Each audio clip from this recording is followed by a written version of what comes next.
तीन जादुई गणेश की मूर्ति। 70 बरस की बूढ़ी गुलबिया अपने 3 पोते पोती गणेश, विनायक और आराध्या के संग गुरुकुल गांव में रहा करती थी। देर सांझ वो थकी मांदी हुई आकर घर की चौखट पर बैठकर कराहती हुई कहती है, आराध्या बिटिया, तनिक पानी पिला दे। ये लो दादी माँ, पानी पी लो। कुछ देर बाद, अरे तनिक देर सुस्ताई के खातिर का बैठे कमर जवाब दे गई। इतना बखत हुई गवा, बच्चन के खातिर खाना भी पकाए के होए। खाना तो मैंने कब का पका दिया दादी माँ। बाबूजी के जाने के बाद से आप इस बढ़ते बुढ़ापे में भी हम तीनों भाई बहनों का पेट भरने के लिए खुद भूखी प्यासी रहकर मेहनत मजदूरी करती हैं, तो क्या मैं घर की जिम्मेदारी भी नहीं संभाल सकती? अपनी नन्ही सी पोती के मुंह से समझदारी के स्वर सुनकर गुलबिया की आंखों में आंसू भर आते हैं और वो आराध्या को सीने से सटाकर कहती है, मेरी प्यारी गुड़िया, दादी की सयानी पोती है तू। ऐसे ही समय बीतता जा रहा था। गुलबिया सुबह के सूरज की किरण के संग उठकर काम पर चली जाया करती थी। वो एक बड़े तबके के घर में चौका बर्तन करती थी, जिसे वो अपने पोते पोती के पेट भरने के लिए दाल रोटी का बंदोबस्त कर पाती थी। मगर उसे परिवार के शहर में पर्यटन के चलते बूढ़ी गुलबिया पर दुखों का पहाड़ टूट पड़ता है। घर लौटते हुए वो एक शांत सुनसान सड़क पर बैठी कहती है, हाय गौरी सूत गणेश, ये कैसी विघ्न की घड़ी है। प्रभु, जिन भले लोगों के पास काम करके मैं बेबस बूढ़ी अपने पोते पोती का पेट भर पाती थी, तूने वो आसरा छीन लिया। हर जगह हाथ पांव मार कर देख लिया, कहीं भी दूसरे काम की बात नहीं बनी। जाने आज मैं अपने बच्चों के लिए भोजन कैसे जुटा पाऊंगी।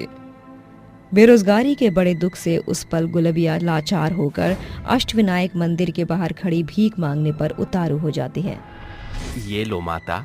पंडित जी, आज मंदिरों में इतनी भीड़ भाड़ और भंडारा किस कारण से हो रहा है? भक्तों की ये बड़ी भीड़ गणेश चतुर्थी के कारण से है। कल हर घर में दशक दिवस के लिए गणपति जी की स्थापना जो होगी। गणेश चतुर्थी की चर्चा सुनकर गुलबिया घर आती है, जहाँ उसके दोनों पोते 6 साल का गणेश और 5 साल का विनायक कहते हैं, दादी माँ आप आ गई, हमें जोरों की भूख लगी है। भूख तो लगी होगी ना बच्चों, सवेरे से तुम्हारे पेट में अन्न का एक दाना जो नहीं पड़ा। गुलबिया एकाएक तीनों को खाना खाने का कौर खिलाती है। पेट भरते तीनों बच्चे लोटपोट हो जाते हैं, मगर देर रात गुलबिया को गणेश जी से बातें करता हुआ आराध्या देख सुन लेती है। कितनी चाह थी गणेश चतुर्थी की, मन में क्यों बप्पा सारे राह बंद करके आपको क्या मिला, और कितने कष्ट विघ्न देखना शेष है। गुलबिया गहरे शोक में पड़ जाती है। अगली सुबह जब वो उठती है तो देखती है कि उसके तीनों पोते पोती गणेश की मिट्टी की मूर्ति बना रहे हैं। नन्हे मुन्ने बच्चन का करत है? दादी माँ, आज गणेश चतुर्थी है ना, हम गणेश जी की मिट्टी की मूर्ति बनाकर बाजार में बेचने जा रहे हैं। तीनों बच्चे ठेले पर गणेश जी की मूर्तियां सजाकर बेचने निकल पड़ते हैं। कुछ देर बाद, दीदी, कितनी देर दोपहर हो गई, किसी ने भी हमारी गणेश जी की मूर्तियां नहीं खरीदी। शायद हमारी मूर्तियां एकदम सादी साधारण हैं, इसलिए हमारी गणपति जी की मूर्ति कोई भी नहीं खरीद रहा। देर तक राह ताक कर सांझ होता देख तीनों भाई बहन घर की ओर लौट रहे होते हैं। तभी उन्हें एक पेड़ के नीचे चमचमाती हुई गणेश जी की 3 मूर्तियां मिलती हैं। अरे दीदी, गणेश जी की ये 3 मूर्ति तो बड़ी ही सुंदर है, चलो इसे घर ले चलते हैं। तीनों बच्चे एक एक गणेश जी की मूर्ति उठाकर ठेले पर धर कर घर आकर कहते हैं, दादी माँ, हमारी गणेश जी की मूर्ति किसी ने नहीं खरीदी। मगर दादी माँ, एक पेड़ के नीचे हमें ये 3 गणेश जी की मूर्ति पड़ी हुई मिली। देखूं तो ये क्या है, जरा देखूं। अरे ये गजानन की मूर्ति तो बड़ी भव्य और नई जान पड़ती है। बच्चों, ये मूर्ति तुम तीनों को मिली है, इसीलिए इसकी स्थापना तुम करो। तीनों भाई बहन एक साथ गणेश जी की मूर्ति की स्थापना करके पूजा अर्चना करते हैं और मन में कहते हैं, हे गणपति बप्पा, आप तो विघ्न हरता है, हमारे भी घर के तमाम कष्ट विघ्न को हर लीजिए। बच्चों की बचकानी बोली से जैसे तीनों गणेश जी की मूर्ति में जान पड़ जाती है, जिसके साथ तीनों मूर्ति सुनहरे चमक से भर जाती हैं और वो हीरे, सोने और पैसे की गणेश जी की जादुई मूर्ति में बदल जाती हैं। ये देख विनायक और गणेशा अपनी आंखें बड़ी किए हुए कहते हैं, अरे गणेशा, ये तीनों तो जादुई गणेश जी की मूर्ति जान पड़ती हैं। हाँ विनायक, तभी तो ये साधारण गणेश जी की मूर्ति की मिट्टी से हीरे, सोने और पैसे की मूर्ति में बदल गए। तभी एकाएक गणेश जी की आवाज घर में गूंज उठती है और भविष्यवाणी होती है, हे तात, ये बालिके, ये मैं हूं गजानन। ये तीनों गणेश जी की जादुई हीरे, पैसे और सोने की स्वर्णिम मूर्ति है। अगले 10 दिन तक तुम इस जादुई मूर्ति की माया का सदुपयोग करो और आने वाले गणेश चतुर्थी अर्थात एकादशी के दिन इसे विसर्जित कर देना। तथास्तु। उनके ओझल होते ही तीनों बच्चे एक साथ कहते हैं, हमारी जादुई गणेश जी की 3 मूर्तियां अपने मायावी स्वरूप में आओ। तीनों साधारण मूर्ति प्रकाशमान होकर जादुई गणेश जी की 3 हीरा, पैसा और सोने की मूर्तियों में तब्दील होकर रत्नों की बौछार कर देती हैं और गुलबिया कहती है, धन्य हो गौरी पुत्र गणेश, आपके संजोग से आज स्थापना के दिन आपने मेरे घर को धन धान्य से भर दिया। जादुई गणेश जी की तीनों मूर्तियों से मिले हीरा, पैसे और सोने को बटोरकर गुलबिया बेचकर धूमधाम से गणेश जी की स्थापना करती है। गणेश जी की महिमा से उसके घर की दुखद दिन समाप्त हो जाते हैं। दिन गुजरते हैं और स्थापना के 7वें दिन की सुबह एक ऋषि उनके घर के बाहर खड़ा कहता है, भिक्षाम देहि माई, भिक्षाम देहि। ऋषि की आवाज सुनकर तीनों बच्चे बाहर आते हैं। बच्चों, घर में कोई बड़ा है तो बुलाओ। बाबा, हम बच्चों की सिवा इस पल घर में कोई बड़ा नहीं, कहिए हम आपकी क्या मदद कर सकते हैं। गणेश चतुर्थी के उपलक्ष्य में इस बाबा को दान दो। बच्चों, एक दंत गणेश जी तुम्हारे घर में बढ़ोतरी देंगे। तीनों बच्चे अपनी जादुई गणेश जी की मूर्तियों को हाथ में उठाकर बाहर आते हैं। अरे, ये क्या कौतुक करतब कर रहे हो तुम तीनों बच्चे? अगर दान नहीं दे सकते तो इजाजत दो, यह गणेश जी की मूर्ति देकर मुझ ऋषि को पाप का भागीदार न बनाओ। जरा ठहरिए बाबा। तीनों बच्चे एक ही सुर में जादुई गणेश जी की 3 मूर्ति से मदद मांगते हैं। ए हमारी जादुई गणेश जी की 3 मूर्तियां अपने जादुई स्वरूप में आओ। तीनों साधारण गणेश जी की मूर्तियां जादुई हीरे, पैसे और सोने की मूर्ति के सांचे में ढल जाती हैं और गणेशा कहता है, झोली आगे करो बाबा। जादुई गणेश जी की तीनों मूर्ति के मुख से हीरे, पैसे और सोना निकलता है। मैं तुम्हारा तहे दिल से धन्यवादी हूँ बच्चों, जो तुमने मेरी आवश्यकता से बढ़कर मेरी झोली को भर दिया। दीर्घायु भव। तुम तीनों के ऊपर इन जादुई एक दंत की 3 मूर्ति के स्वरूप में शिवपुत्र गणेश की घनघोर दया है। गुजरते हुए हर एक रोज जब भी कोई भूखा, भिखारी, जरूरतमंद या बेबस उनसे मदद की गुहार लगाता, तीनों बच्चे अपनी जादुई गणेश जी की 3 मूर्तियों से उनकी मांग को पूरा करते। अब गणेश जी के स्थापन को 10 दिन पूरा हो जाता है और 11वें रोज गणेश चतुर्थी यानी कि विसर्जन का दिन आता है। आज गणेश जी की तीनों जादुई मूर्तियों के विसर्जन का दिन है। अंतिम बार मांग करते हैं, ए हमारी जादुई 3 गणेश जी की मूर्तियां हमारी मदद करो। अंतिम दिन तीनों गणेश जी की मूर्तियां हीरे, पैसे और सोने की मूर्ति के सांचे में एक बार फिर बदल जाती हैं और इस बार उन्हें बेशुमार धन देती हैं। बच्चे पूरे हर्षोल्लास से गणपति जी की तीनों मूर्तियों का विसर्जन कराते हैं, मगर जादुई गणेश जी की 3 मूर्तियों से मिले हीरे, पैसे और सोना घटने की बजाय बढ़ता चला जाता है, क्योंकि उन बच्चों ने उनका सदुपयोग करके बेबस, बेसहारा लोगों की भलाई में इस्तेमाल किया। भूतिया सौतेली माँ और बच्चे। अंबिका और चीकू मैदान में खेल रहे थे। खेलते खेलते उन्हें पता ही नहीं लगता कि कब वो गांव की सीमा पार कर गए थे। शाम का चकाचौंध अंधेरा पूरे गांव को घेर लेता है। तभी अंबिका कहती है, चीकू, हम खेलते कूदते गांव से बाहर आ चुके हैं। ना जाने पिताजी आज हमारा क्या हश्र करेंगे। पिता का खौफ उन बच्चों के जहन में गहरे तौर पर बसा हुआ दिखाई पड़ रहा था। वो तेज कदम बढ़ाते हुए घर लौटते हैं, जहां उनका पिता ब्रिजलाल गुस्से से आंखें चमकाता हुआ उखड़े स्वर में कहता है, क्यों री कामिनी, कहां फरार थी इसे लेकर? और तू कुत्ते के पिल्ले? मेरे कान दुख रहे हैं, छोड़ दीजिए। पिताजी, मैं आपके आगे हाथ जोड़ती हूँ, चीकू को छोड़ दीजिए, इसका कोई दोष नहीं। दोष तो तेरा है हरामजादी, आज मैं तुझे मौत के तख्ते पर टांग कर रख दूंगा। पर लग गए हैं ना तेरे। कसाई ब्रिजलाल अंबिका को चमड़े की बेल्ट से मार मार कर उसी बुरी तौर पर जख्मी कर देता है। तभी इस सांझ की मनोहर बेला घनघोर तूफान का भेष धर लेती है। पूरा गांव बवंडर की चपेट में आ जाता है। तभी ब्रिजलाल के घर के इर्द गिर्द एक चुड़ैल तहलका मचाती है। नहीं छोड़ूंगी, नहीं छोड़ूंगी तुझे, लौट आई हूँ मैं। चुड़ैल की आंखों में जैसे खून सवार था। वो गुस्से से दांत पीसती हुई अपने खूंखार नाखून से ब्रिजलाल पर धावा बोलकर उसे चित्त कर देती है। ब्रिजलाल हांफते हुए कहता है, नहीं नहीं नहीं, नहीं, नहीं तुम लौट नहीं सकती। अरे तुम्हें तो मैंने उस रात। तूने क्या सोचा कि तू उस 2 टके के घूसखोर तांत्रिक की मदद से छुटकारा पालेगा? कभी नहीं, याद है वो रात? तकरीबन 1 महीना पहले की बात है। चीकू और अंबिका भूख से तड़प रहे थे। तभी वो दोनों अपने पिता के पास आकर कहते हैं, पिताजी, हम दोनों भाई बहन को बहुत भूख लग रही है, कुछ पैसे दे दो, भूख के मारे जान जा रही है पिताजी। ब्रिजलाल को अपने बच्चों की भूख से कोई वास्ता नहीं था। जान अभी तक गई तो नहीं है? जब चली जाएगी तो तुम दोनों की चिता पर 56 भोग चढ़ाऊंगा। दादी, अपनी रसोई में ताला क्यों लगाया है आपने? कुछ खाने को दे दो ना, भूख से हमारे पेट में मरोड़ उठ रहा है। अरे ओ चंगू मंगू, तुम्हारे ये पैतरे मुझ पे नहीं जमने वाले, चलो भागो यहाँ से। दोनों बच्चे भूख से टटोलते हुए आंखों में आंसू लिए छूछे हाथ बाजार की तरफ जाते हैं।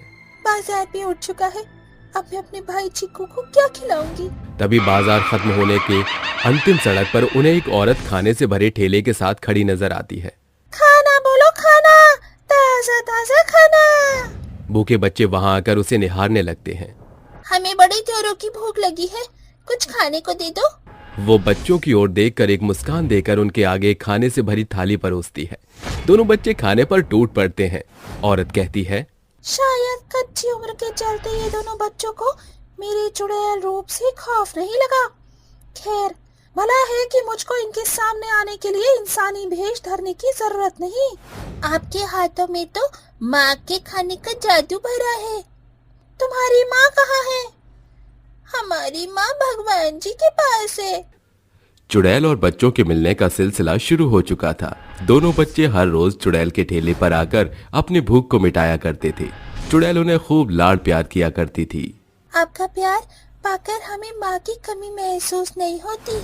क्या हम आपको माँ कहकर पुकार सकते हैं? हाँ चीकू, पर हमको जन्म देने वाली माँ तो इस दुनिया में नहीं, तो क्या आप हमारी सौतेली माँ हैं? ऐसा ही समझ लो। आज से हम आपको सौतेली माँ कहकर पुकारेंगे। कुछ दिन गुजरने के बाद एक रात ब्रिजलाल की आंख खुलती है। अरे ये आधी रात को किसके बच्चे हंसी ठिठोली कर रहे हैं? ब्रिजलाल आंखें मलते हुए उठ खड़ा होता है और बच्चों को न पाकर दांत पीसते हुए कहता है, ये दोनों आधी रात कहाँ लापता हैं? तभी खिड़की के भीतर से उसे कुछ ऐसा नजर आता है कि उसके रोंगटे खड़े हो जाते हैं। चुड़ैल दोनों का सिर गोदी में रखकर उन्हें सहला रही थी। इस जल्लाद को मेरी सच्चाई का पता चल चुका है। उससे पहले कि ये बच्चों के सामने मेरे भूतिया सौतेली माँ का भेद खोले, मैं इसकी सांस रोक दूंगी। चुड़ैल धुंध बनकर खिड़की से अंदर घुसकर ब्रिजलाल के सामने खड़ी हो जाती है। चुड़ैल की भयानक आंखों से खून टपकता देख ब्रिजलाल का दिल दहल उठता है। भूतनी। शोर मत मचा, मेरे बच्चे सो रहे हैं। उनकी नींद खुली तो मैं तुझे मौत की नींद सुला दूंगी। बड़ा सुना है तेरे जल्लाद करतूतों के बारे में, इसीलिए अब से ये घर मेरा डेरा है। कोई दिक्कत? बिल्कुल नहीं चुड़ैल जी, आपका ही घर है।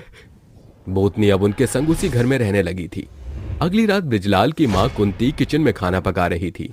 तभी चुड़ैल उसके पीछे आकर कहती है, खाना बन गया क्या? अरे यूं बेताल की तरह मेरे ऊपर क्यों सवार हो रही है? चुड़ैल, भूतनी जी, जरा तो भूतानियत रखो। मैं ये घास फूस नहीं खाऊंगी, मेरे पेट को बोटी की भूख है। ये ले, इसे पका। राम राम राम राम, अरे ये मुझ पंडित से क्या पाप करा रही हो? अगर तूने अभी ये बोटी नहीं पकाई तो मैं तेरी चमड़ी सेक कर खा जाऊंगी, फिर ऊपर जाकर करती रही हो अपने पाप पुण्य का लेखा जोखा। चुड़ैल कुंती और ब्रिजलाल को खून के आंसू रुलाने लगती है, जिसे परेशान होकर एक रात दोनों छिपते छिपते एक बाबा के पास आकर उससे मदद की गुहार लगाते हैं। बाबा, मेरे दोनों बच्चे उसे सौतेली माँ समझते हैं, कैसे भी करके उस चुड़ैल के चंगुल से छुटकारा दिलाओ बाबा। घबराओ नहीं बच्चा, चलो। जब बच्चों के बीच सो रही चुड़ैल को अपनी शक्ति से कमजोर करके मैदान में ले आता है। छोड़ मुंगे, छोड़, वरना अंजाम बहुत बुरा होगा। चुड़ैल की चीख से प्रकृति बेडौल हो उठती है। बाबा उसे शीशी में भरकर कहता है, इस शीशी को ऐसे स्थान पर फेंकाओ जहां परिंदा भी पर न मारे। याद रहे, चाहे कुछ भी हो जाए, पीछे पलट कर मत देखना। ब्रिजलाल बोतल में कैद चुड़ैल को लेकर एक सुनसान खंडहर के पास आकर रुकता है और बोतल को वहां फेंक कर बढ़ने लगता है। तभी चुड़ैल छलावा करती है। बाबूजी, इधर देखिए, मैं कब से आपका इंतजार कर रही हूँ। ब्रिजलाल झट से पीछे देखता है, मगर उसे कोई नजर नहीं आता। उसके जाते जो शीशी चकनाचूर हो जाती है और चुड़ैल एक बार फिर आजाद हो जाती है। आज तेरे खून का एक एक कतरा बहाकर मैं अपना सारा हिसाब चुकता करूंगी। चुड़ैल कुंती और ब्रिजलाल को मैदान में लाकर पटक देती है। दोनों के मुंह से खून के फुहारे बरस पड़ते हैं और चुड़ैल अपने नाखूनों से उन्हें घायल कर देती है। ये इन मासूमों के साथ ज्यादती करने की सजा। अरे हाँ, मरने से पहले तुम्हें अपना असली चेहरा तो दिखा दो। जैसे ही चुड़ैल अपनी इंसानी भेष में आती है, दोनों की आंखें चौड़ी हो जाती हैं। रश्मि, रश्मि तू? रश्मि, जिसकी बहन को तुम दोनों कसाईयों ने जान से मारकर इन बच्चों को अनाथ कर दिया, और आवाज उठाने पर तुमने मुझे भी मारकर उस पहाड़ी की चोटी से फेंककर सुराख कर दिया। मगर मरते वक्त मेरी जीजी ने इन बच्चों की जिम्मेदारी मुझे सौंपी थी।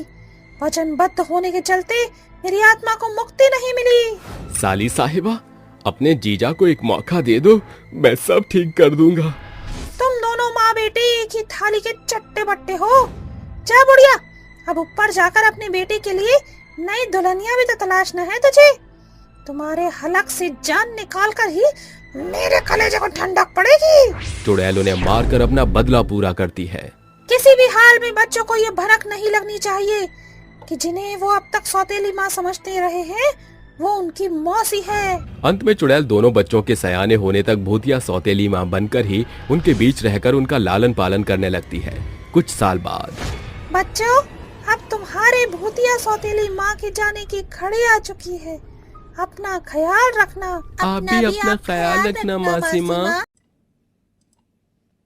मोदक बनाने वाली सास बहू की सफलता।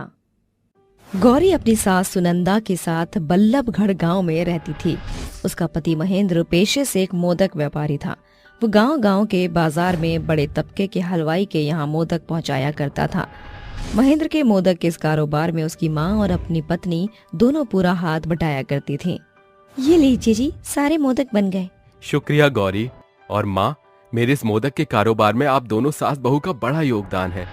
ऐसा कहकर महेंद्र मोदक बेचने निकल पड़ता है, मगर सामने से आ रहे ट्रक का संतुलन बिगड़ने के कारण महेंद्र वहीं ढेर हो जाता है। शाम को जब ये खबर सास बहू के कानों में पड़ती है तो वो सदमे से सन्ना उठते हैं। हे गौरी पुत्र गणेश, ये क्या हो गया? महेंद्र के चले जाने के गम में दोनों सास बहू गहरे शोक में डूब जाती हैं। अब धीरे धीरे उनके घर में खाने के लाले पड़ जाते हैं। ये दुर्दशा देखकर सुनंदा माथे पर हाथ धरे हुए कहती है, कितनी दफा कहा था महेंद्र को कि सारी कमाई खर्च मत कर। अगर उसने थोड़े पैसे बुरे वक्त के लिए बचाए होते तो आज हम सास बहू दाने दाने को मोहताज न होती। माँ जी, जो बीत गया उसे दोहराकर कुछ हासिल नहीं होगा। बहू, मेरी जिंदगी तो आधे से ज्यादा गुजर चुकी है, मगर तेरे सामने सारा जीवन पड़ा है। तो दूजा ब्याह रचा ले। सासू माँ ये किस असमंजस में डालने की कोशिश कर रही हैं? भूल से भी भविष्य में फिर कभी ये बात मत दोहराइएगा। उस रात सुनंदा के सो जाने के बाद गौरी भगवान श्री गणेश की मूर्ति के आगे बिलक बिलक कर रोते हुए कहती है, हे गौरी पुत्र गणेश, आप तो विघ्नहर्ता हैं, फिर क्यों आपको हम सास बहू के कष्ट दिखाई नहीं पड़ रहे? आपने मेरे पति को छीन लिया, अब ससुराल से नहीं जाना मुझे। रो रो कर गौरी की आंखें बोझिल हो जाती हैं। नींद में जाते ही गणेश जी गौरी को स्वप्न दर्शन देते हैं। जागो गौरी। गणेश भगवान को सामने खड़ा देख गौरी असमंजस में पड़ जाती है। मेरी आंखें जो देख रही हैं वो सच है या सपना? स्वयं गजानन मेरे सामने खड़े हैं। गौरी, तुमने जो टूटे मन से मुझे पुकारा, मैं आ गया। और भला भगवान अपने भक्तों की पुकार को अनसुना कैसे कर सकते हैं? मुझे तो आना ही था। भगवान, मैं ये प्रश्न पूछना चाहती हूँ कि आपको हमारे घर पर दुखों का पहाड़ तोड़कर क्या हासिल हुआ?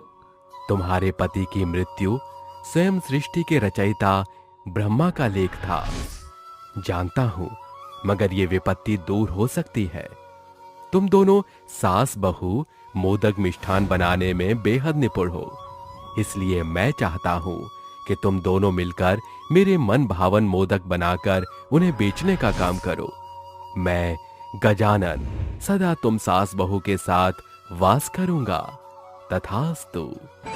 गणेश जी के ओझल होते ही गौरी अपने सपने से बाहर आती है तो वो देखती है कि गणेश जी की प्रतिमा जिस पर वो माथा धर कर सोई थी वहाँ पैसे पड़े हुए थे। अगली सुबह सुनंदा उससे कहती है, अरे बहू, ये तू महेंद्र के मोदक बनाने के बर्तन के सांचे के सामान के साथ क्या कर रही है? क्योंकि माँ जी, आज से हम दोनों सास बहू नए सिरे से मोदक बनाना शुरू करने जा रही हैं। अरे बहू, जिनके पास एक वक्त की रोटी के भी पैसे नहीं हैं, वो इतने महंगे मोदक बनाने का सामान कहाँ से मोल लाएंगे? सासू माँ, ये रहा सारा सामान। ये सारा सामान कहाँ से आया बहू? सासू माँ, कल रात मुझे गणेश जी ने स्वप्न दर्शन में मोदक बनाने का सुझाव दिया और जब मेरी आंख खुली तो उनकी प्रतिमा के सामने पैसे पड़े हुए थे। ये सब कुछ स्वयं गौरी सूत गजानन ने किया है। जहाँ चाह होती है वहाँ राह खुद ही खुल जाती है। दोनों सास बहू एक साथ मिलकर मोदक बनाती हैं। एक और गौरी मोदक की सामग्री तैयार करती तो दूसरी ओर सुनंदा मोदक को सांचे में ढालती, जिसके बाद दोनों मोदक बाजार में बेचने पहुंचती हैं। अरे आओ आओ आओ ग्राहकों और चखो सास बहू के मीठे मीठे मोदक, पिस्ता केसर मलाई से बने मीठे मोदक। अचानक एक भिखारी गौरी के आगे हाथ पसारते हुए कहता है, अरे सुनो बहन, इस गरीब भूखे भिखारी पर तरस खाओ। कई दिन का भूखा हूँ, एक दो मोदक मिलेंगे क्या? हाँ भाई, क्यों नहीं, ये लो। जैसे ही ये गौरी भिखारी की ओर मोदक बढ़ाती है, उसकी सास कहती है, अरे बहू, ये तो क्या कर रही है? आज हमारे मोदक के कारोबार का पहला दिन है, अब तक बोहनी भी नहीं हुई और तू इस भिखारी को मोदक दे रही है। माँ जी, एक भिखारी की भूख मिटाने से हमें ऐसी कोई खास घटी नहीं होगी, बल्कि क्या पता गणपति बप्पा की कृपा हम पर दुगनी बरस पड़े। ऐसा कहकर गौरी उस भिखारी को मोदक दे देती है, जिसके बाद गणेश जी की कृपा से उनकी दुकान पर मोदक खरीदने के खातिर कई ग्राहक जुट जाते हैं। ऐसे ही कई दिन गुजर जाते हैं। एक सवेरे जब दोनों सास बहू मिलकर मोदक बना रही होती हैं तो सुनंदा कहती है, जी तोड़ मेहनत के बाद भी हमारे बनाए मोदक का कुछ खास मोल नहीं मिल रहा। अगर ऐसे ही चलता रहा तो ये हम सास बहू के खातिर घाटे का सौदा बन जाएगा। माँ जी, विघ्नहर्ता पर भरोसा रखिए। आज घर घर में गणेश जी की मूर्ति स्थापना है। आज हमारे मोदक अच्छे भाव में जरूर बिकेंगे। ठेले पर मोदक सजाए सास बहू बाजार पहुंचती हैं। आओ आओ गणेश भक्तों, और ले जाओ उनके मन भावन मोदक एकदम सस्ते भाव पर। देखते ही देखते सास बहू के मोदक खरीदने वाले सैकड़ों भक्तों की भीड़ उनके ठेले को घेर लेती है। सास बहू को उस दिन बड़ी कमाई हासिल होती है। देख लीजिए माँ जी, आज गणपति जी के स्थापन के दिन ही हम सास बहू के मोदक की लूट मार मच गई और कमाई भी भली भांति हुई। हाँ बहू, मोदक का इतना मोल गणेश जी ने ही मुहैया कराया है। सप्ताह भर के भीतर दोनों सास बहू अपने मोदक की कमाई से एक छोटी दुकान में मोदक बनाकर बेचने लगती हैं। सभी श्रद्धालु उन्हीं से मोदक खरीदकर गणेश जी को भोग लगाते हैं। गणेश जी के स्थापन के 10 दिन पूरे हो जाते हैं और गणेश चतुर्थी का दिन आता है। तभी सास बहू के मोदक की दुकान पर सेतु नाम का एक बच्चा पीले अंगरखा और धोती का पहरावा पहने हुए वहां आता है। मैया, तुम्हारे मोदक ने मुझे मंत्रमुग्ध कर लिया। क्या मुझे खाने को एक मोदक दोगी? हाँ हाँ, क्यों नहीं, एक नहीं 2 मोदक लो। गौरी सेतु को 2 मोदक खाने को दे देती है, जिसे खाकर वो फिर कहता है, अरे वाह, तुम्हारे मोदक बड़े मन भावन थे, मगर इन 2 मोदक से मेरा मन नहीं भरा, मुझे और चाहिए। अरे सभी मोदक हम तुम्हें ही खिला देंगे तो हम सास बहू कमाएंगे कैसे? माँ जी, आज गणेश चतुर्थी है, लोग जगह जगह भंडारा करके भूखे लोगों की भूख मिटाते हैं, तो हम इस नन्हे बच्चे को मोदक भी नहीं खिला सकते? हमारे भाग्य का होगा जो वो हमें मिल ही जाएगा, भरोसा रखिए। सेतु एक एक करके सास बहू के सारे मोदक खत्म कर जाता है, जिसे देख सुनंदा माथा पकड़े हुए कहती है, सारे मोदक यूं ही खत्म हो गए, आज मोदक बदले में एक भी माल नहीं मिला। माँ जी, जरा इस बच्चे की खुशी तो देखिए, उससे बढ़कर हमारे मोदक का क्या मोल हो सकता है? आज नहीं तो कल कमाई कर लेंगे। हाँ बहू, कल सही। एकाएक नन्हा सेतु भगवान श्री गणेश का विशाल अवतार धर लेता है। दोनों सास बहू ये हाथ जोड़कर कहती हैं, प्रभु आप। प्रभु आप?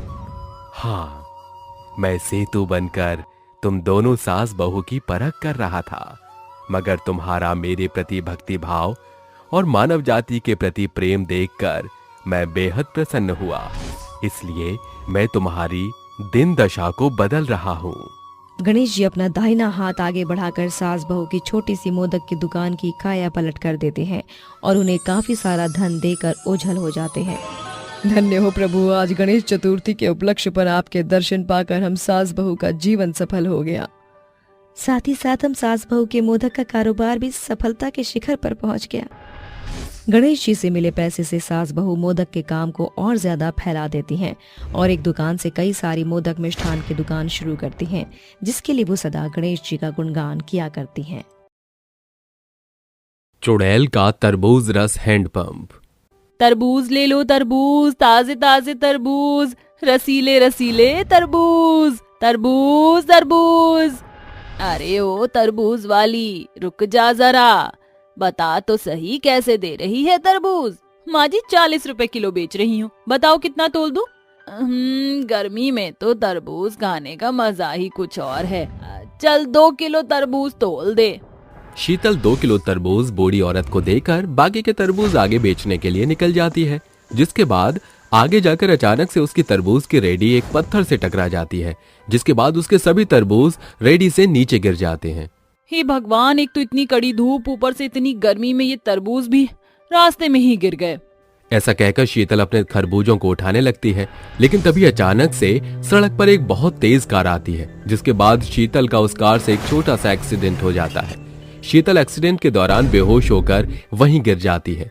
शीतल की थोड़ी थोड़ी सी आंखें खुली होती हैं और वो तड़पते हुए कहती है, पानी पानी, कोई मुझे पानी पिला दो, कोई मुझे इस हैंडपंप से पानी पिला दो।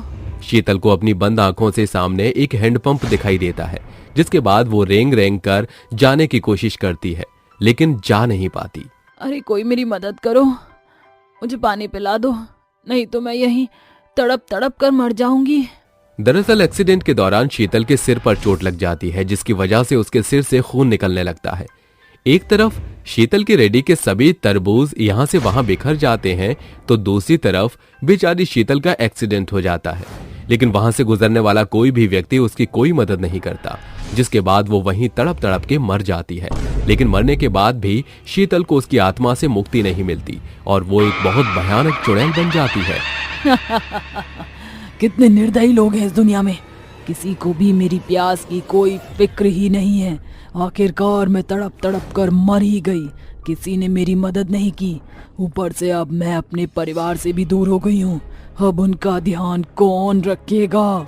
तभी चुड़ैल की नजर उसके तरबूज और हैंडपंप पर पड़ती है, जिसके बाद उसको एक आइडिया आता है। अब जबकि मैं चुड़ैल बन चुकी हूँ, तो क्यों ना चुड़ैल होने का कुछ फायदा उठाया जाए और हैंडपंप को एक तरबूज का रस वाला हैंडपंप बनाया जाए। चुड़ैल अपने गिरे हुए तरबूज में से एक तरबूज उठाती है और उसको अपनी शक्तियों के द्वारा हैंडपंप के नीचे भेज देती है, जिसके बाद देखते ही देखते वो तरबूज धरती के नीचे एक बहुत ही बड़े विशाल तरबूज में बदल जाता है और हैंडपंप से कनेक्ट हो जाता है। जैसे ही चुड़ैल उस हैंडपंप को चलाती है, उसके अंदर से तरबूज का जूस निकलने लगता है। मेरी मेहनत रंग लाई, आखिरकार मैंने एक जूस वाले हैंडपंप का आविष्कार कर ही दिया। अब मैं इसके जूस को बेचकर अपने परिवार को पालूंगी और उनकी जरूरत को पूरा करूंगी। लेकिन उसके लिए मुझे अपना रूप बदलना होगा। चुड़ैल उसी समय अपना रूप बदल लेती है। आओ आओ गांव वालों, यहाँ आओ मेरे पास, तुम्हारे लिए एक खास चीज है। चुड़ैल के इतना कहते ही सभी लोग उसके पास इकट्ठे हो जाते हैं, जिसके बाद वो हैंडपंप चलाना शुरू करती है। देखते ही देखते हैंडपंप के अंदर से तरबूज का रस निकलने लगता है। आओ गांव वालों, मेरे हैंडपंप से तरबूज का जूस पियो।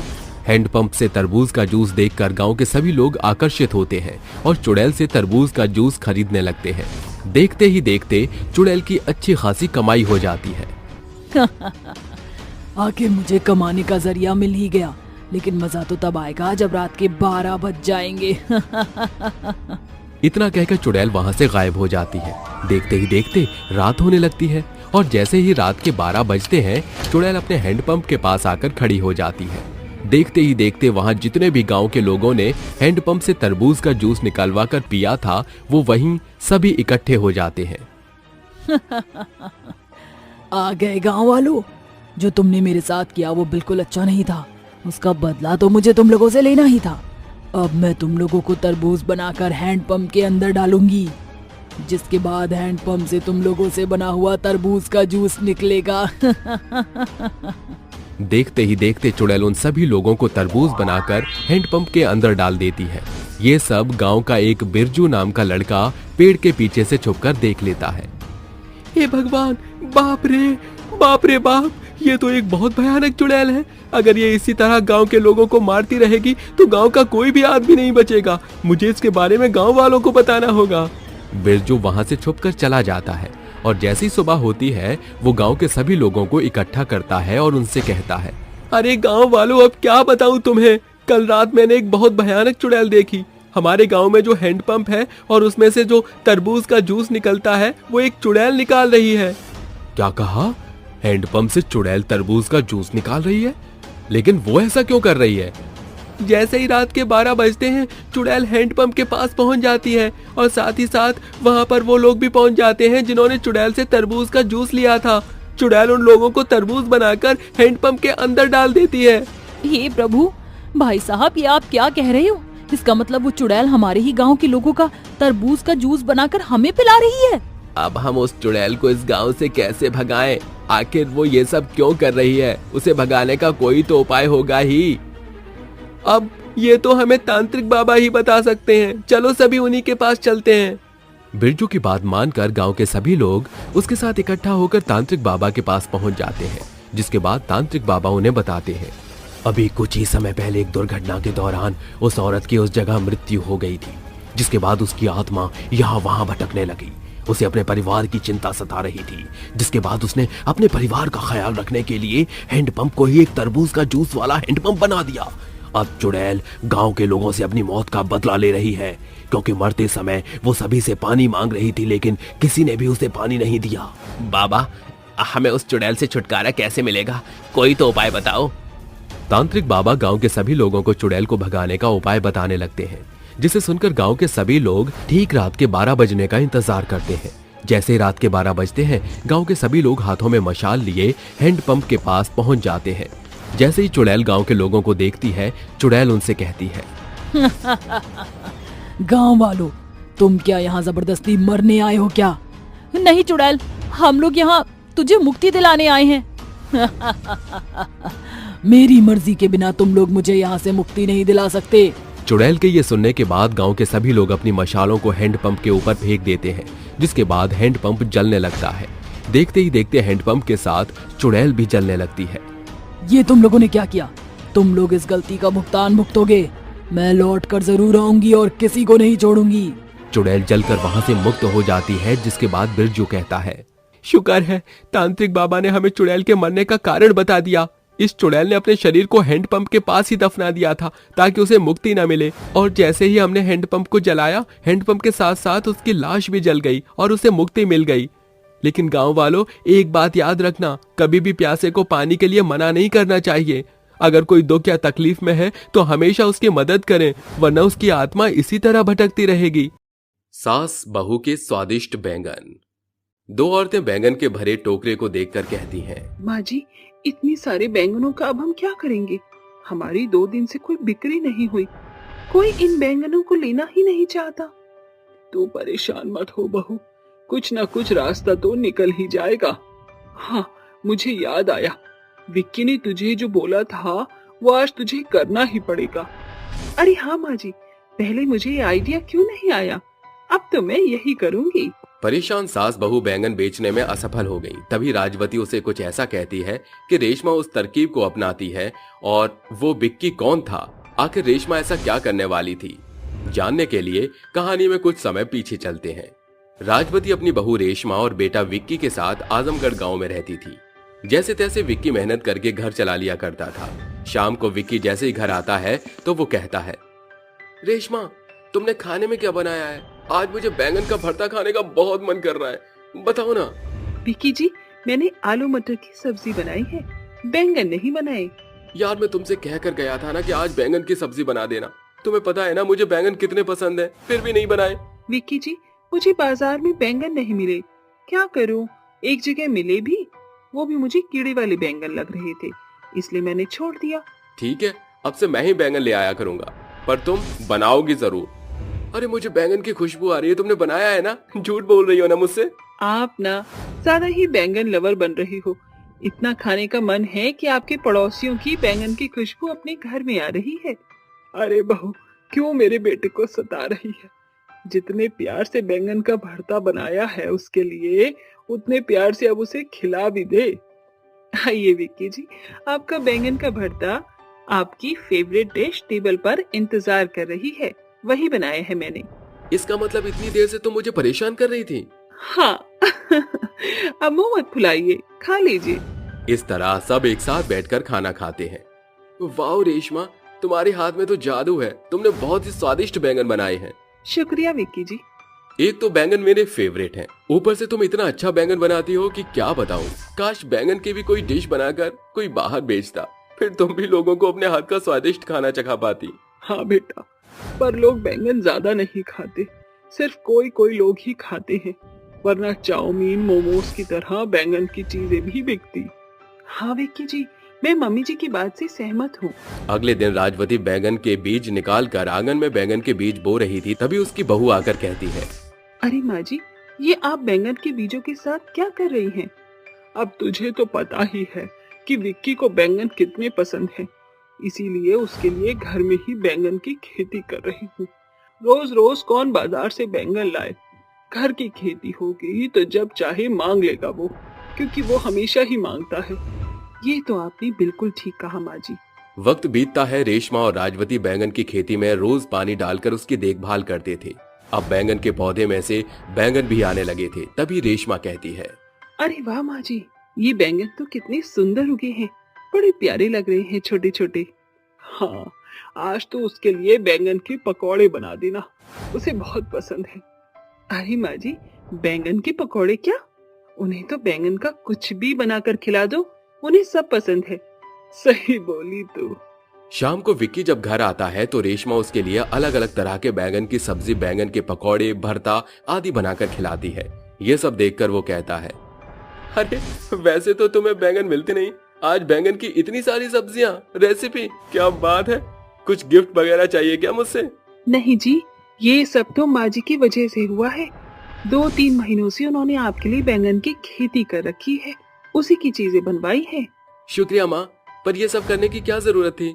अब खा ले तू, रोज टाई टाई करता था भरते के लिए। ठीक है, तो आप अपने हाथ से खिला दो, जब इतने प्यार से इतना किया है तो। ये सुनकर राजवती अपने बेटे को अपने हाथ से खाना खिलाती है। इस तरह विक्की अपने परिवार के साथ सुख की जिंदगी काटता है। पर अचानक ही विक्की के ऑफिस में आग लगने से उसकी मौत हो जाती है, जिससे उसकी बीवी और माँ टूट जाते हैं। जैसे तैसे वो बचे हुए पैसों से घर का खर्चा चला लेते हैं। पर एक दिन सास बहू कहती है, माँ जी, मैंने कभी नहीं सोचा था कि उनके बिना मुझे ये जिंदगी जीनी पड़ेगी, लेकिन अब घर का राशन खत्म होने को आया है। अब क्या होगा माँ जी? देखते हैं, कोई ना कोई तो हमें काम करना ही होगा बहू। अरे माँ जी, आपने इतनी सारी बैंगन उगाई थी, क्यों ना हम मंडी में जाकर उसी को ही बेचकर अपना घर का खर्चा निकाले। ये सही बोला तूने बहू। चल, सारे बैंगन टोकरी में डालकर बेचने चलते हैं, सुबह मंडी में लोग ज्यादा आते हैं। ऐसा कहकर दोनों सास बहू मंडी में आकर बैंगन बेचने लगती हैं। अरे बैंगन ले लो, बैंगन ताजा ताजा छोटे छोटे बैंगन ले लो, स्वादिष्ट हैं। अरे आइए आइए बैंगन लीजिए। अरे बहन जी जरा बैंगन तो देखिए। अरे नहीं, मुझे नहीं लेना। अरे आप एक बार घर पर बनाकर तो देखिए, बहुत स्वादिष्ट बनेंगे। और आपको समझ नहीं आता क्या?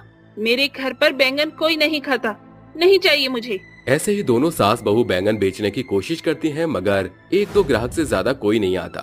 अगले दिन वो फिर से जाती हैं, पर तब भी उनके बैंगन नहीं बिकते। तब वो पुरानी बैंगन की टोकरी घर लाकर कहती हैं, माँ जी 2 दिन से हमारे बैंगन नहीं बिके, अब हम क्या करेंगे? हमारे घर का खर्चा कैसे चलेगा? अरे बहू, तुझे याद है विक्की ने तुझसे क्या कहा था कि तेरे हाथों में जादू है और तू बैंगन की बहुत अच्छी चीजें बनाती है। तो मैं सोच रही हूँ अगर ये बैंगन ऐसे नहीं बिक रहे तो तू उसका ठेला लगाकर बनाकर बेच, फिर लोग कैसे नहीं आएंगे खाने। अरे वाह माँ जी, अब तो मैं यही करूँगी। दोनों सास बहू हार नहीं मानती और इन बैंगनों को बड़े से पतीले में धोकर उन्हें काटने लगती हैं। राजवती एक ठेले का इंतजाम कर देती है। अगले दिन से दोनों ठेले पर काम करती हैं। खाने में रेशमा बैंगन के भरते के साथ 2 पराठे, बैंगन के पकौड़े, बैंगन स्नैक, बैंगन के पकौड़े की सब्जी इत्यादि अलग अलग प्रकार से खाना बनाकर बेचने लगती है। शुरू में कोई नहीं आता, लेकिन तभी उसकी खुशबू और खाने पर ऑफर मिलते लोग आने लगते हैं। आइए आइए, बैंगन के स्नैक्स और स्वादिष्ट बैंगन की चीजें खाइए, जल्दी आइए, ऑफर सीमित समय तक है, एक डिश पर दूसरी डिश फ्री। आइए आइए, बारिश के सुहाने मौसम में करारे बैंगन के पकौड़े चखिए। अरे बैंगन के पकौड़े की खुशबू तो बहुत आ रही है, जरा एक प्लेट लगाना। जी मुझे बैंगन का भरता चाहिए। जी बैठिए, हम अभी लगाते हैं। रेशमा की स्ट्रेटेजी से एक के बाद एक ग्राहक आने लग गए और खाने के बाद कहते हैं, सच में पहले मैंने बैंगन की इतनी अच्छी डिश कभी नहीं खाई। आंटी सच में आपके हाथ का खाना बहुत अच्छा था, बिल्कुल स्वादिष्ट बैंगन है। आज तक मैंने तो अपनी मम्मी के हाथ का भी नहीं खाया, बट अब आपके हाथ का जरूर खाऊंगी। शुक्रिया आप सब लोगों का। ऐसे ही आप सभी लोगों को हमारी सास बहू के स्वादिष्ट बैंगन की दुकान के बारे में सबको बताइएगा। जी जरूर जरूर। इस तरह एक हफ्ते में ही सास बहू के स्वादिष्ट बैंगन की दुकान के नाम से वो बहुत मशहूर हो जाते हैं और दूर दूर से लोग खाने के लिए आते हैं।